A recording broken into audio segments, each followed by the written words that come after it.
এই জায়গাটা দেখতে পাইতেছেন আপনারা যে এত সুন্দর জায়গা। ওটা কিন্তু ওই পিছনের গুলো কিন্তু বিল্ডিং, নিচে অনেক নিচে নামতে হবে, এখান থেকে সিঁড়ি বেয়ে বেয়ে নামতে হবে।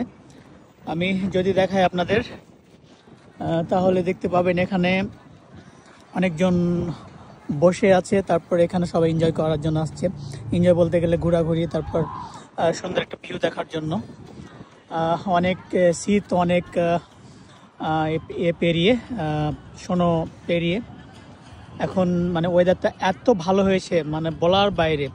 দেখলে বুঝতে পারবেন কত সুন্দর সুন্দর ঘাস, কত সুন্দর সুন্দর গাছপালাগুলো সুন্দর, আরো সুন্দর হবে। এই যে গাছগুলোতে সব পাতা আসবে, ফুল আসবে, আরো সুন্দর হবে, অনেক সুন্দর দেখতে পাবেন। এদিকে যদি এটা একটা পাহাড় এলাকা, অনেক উঁচু জায়গাতে আছি। তারপর ওইদিকে যাইতে গেলে অনেক অনেক দূরে যাইতে হবে। তো এইটুকু আপনাদেরকে দেখাই।